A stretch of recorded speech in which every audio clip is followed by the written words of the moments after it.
Audiobook pendahuluan pada sumbangan untuk kritik terhadap filsafat hak Hegel. Karl Marx, 1844. Sumber. Introduction to a Contribution to the Critique of Hegel's Philosophy of Right. Karl Marx in Deutsch-Französisches Jahrbuch, February 1844. Di Jerman, kritik terhadap agama secara garis besar sudahlah lengkap, dan kritik terhadap agama merupakan prasyarat untuk seluruh kritik. Keberadaan atau eksistensi yang kafir dari kesalahan segera dikompromi setelah kesurgaan Oratio pro aris et vocis, pidato di depan altar dan muka perapian, telah terbukti salah. Manusia, yang hanya menemukan refleksi dirinya sendiri di dalam realitas surga fantasi, di mana dia mencari seorang dewa, tidak lagi akan bersedia untuk hanya mendapati pencerminan diri itu, cuma mendapati seorang non-manusia atau unmes, di mana dia mencari dan harus mencari realitasnya yang sejati. Landasan untuk kritik sekuler adalah, manusialah yang menciptakan agama, bukan agama yang menciptakan manusia. Agama adalah kesadaran diri dan harga diri manusia yang belum menemukan dirinya sendiri atau sudah kehilangan dirinya sendiri. Namun manusia bukanlah suatu makhluk abstrak yang berkedudukan di luar dunia. Manusia itu adalah dunia umat manusia, negara, masyarakat.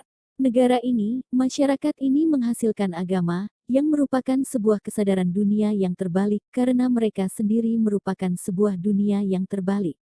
Agama merupakan teori umum tentang dunia tersebut, ringkasan ensiklopedia dunia tersebut, logikanya di dalam bentuk yang populer, point de honor spiritual dunia tersebut, antusiasmenya, otoritas moralnya, pelengkapnya, dan basis penghibur dan pembenarannya yang universal.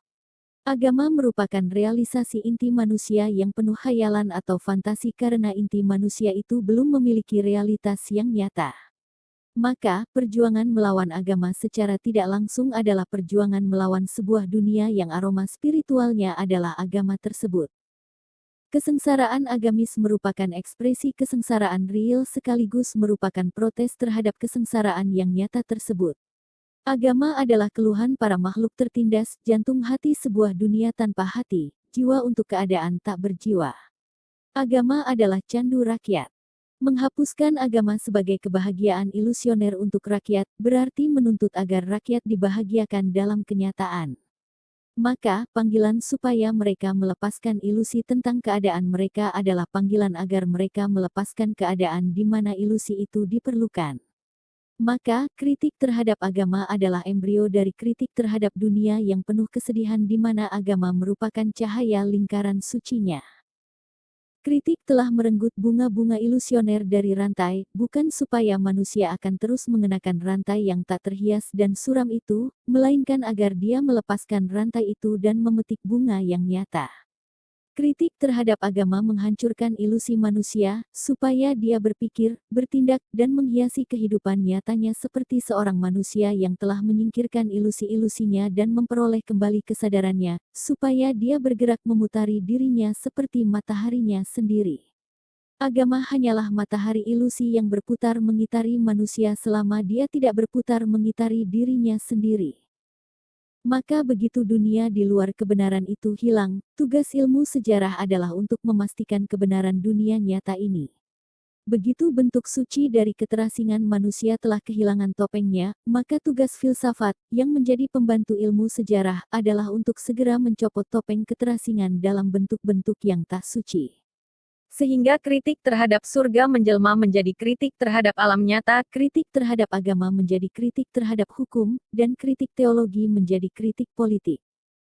Eksposisi berikut ini, setelah pendahuluan ini, sebuah studi kritikal terhadap filsafat hak Hegel rencananya akan ditulis catatan penerjemah, sebuah kontribusi untuk usaha ini tidak menyangkut dirinya dengan yang orisinil tetapi dengan kopinya, dengan filsafat negara dan hukum Jerman.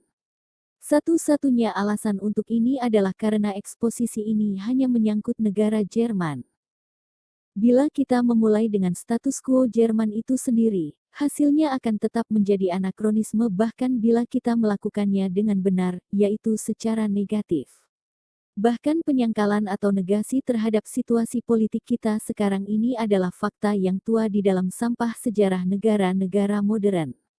Bila saya menyangkal rambut poni yang dibedaki, saya tetap akan tersisa dengan rambut poni yang tak terbedaki.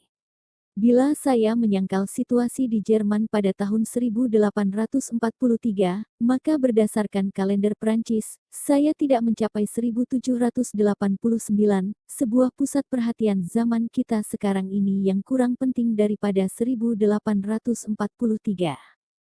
Benar, sejarah Jerman membanggakan dirinya sendiri sebagai negara yang berjalan di jalan yang tidak pernah dijalani oleh negara manapun di seluruh sejarah atau tidak akan pernah dijalani kembali. Kita telah mengalami restorasi monarki, catatan penerjemah, negara-negara modern tanpa pernah mengalami revolusi mereka. Kita terestorasi, pertama-tama karena negara-negara yang lain berani menggalang revolusi, dan kedua karena negara-negara yang lain menderita kontrrevolusi, dalam satu pihak karena tuan-tuan penguasa kita ketakutan, dan di pihak yang lain karena mereka tidak takut. Dengan gembala kita di depan, kita hanya ditemani oleh kebebasan sekali saja pada hari kebebasan itu di penjara. Satu filsafat yang memberikan legitimasi terhadap kekejian sekarang dengan kekejian yang dulu, sebuah filsafat yang memberikan stigma pemberontakan kepada tangisan petani terhadap pecutan saat di mana pecutan tersebut telah menua sedikit dan memperoleh sebuah arti turun-temurun dan sejarah, sebuah filsafat di mana sejarah hanya menunjukkan a posteriori, seperti Tuhan Israel kepada hambanya Musa, filsafat sejarah hukum, filsafat ini akan menulis sejarah Jerman bila dirinya sendiri bukan ciptaan sejarah tersebut. Seorang silok atau rentenir yang ketakutan, yang bersumpah demi ikatan sejarahnya, yaitu ikatan Kristen Jerman untuk setiap pon daging yang dipotong dari jantung masyarakat.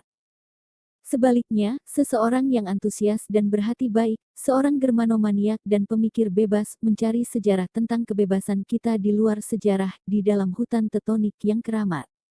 Tetapi, apa perbedaan antara sejarah tentang kebebasan kita dan sejarah tentang kebebasan babi hutan bila kebebasan tersebut hanya dapat ditemukan di hutan? Selain itu, hutan akan selalu menggemakan apa yang kita teriakkan. Jadi, kedamaian bagi hutan tetonik yang keramat. Perang bagi situasi-situasi di Jerman sekarang ini. Mereka, situasi di Jerman, catatan penerjemah, berada lebih rendah dari level sejarah, mereka berada di bawah kritik apapun, tetapi mereka tetap merupakan objek kritik seperti seorang kriminal yang berada lebih rendah dari level kemanusiaan tetapi tetap merupakan objek dari algojonya. Di dalam perjuangan melawan situasi-situasi di Jerman tersebut, kritik bukanlah gairah dari kepala tetapi merupakan kepala dari gairah. Kritik bukanlah sebuah pisau bedah tetapi merupakan sebuah senjata. Objek dari kritik tersebut adalah musuhnya yang dia tidak ingin buktikan salah tetapi dia ingin hancurkan. Karena roh dari situasi tersebut akan tersangkal.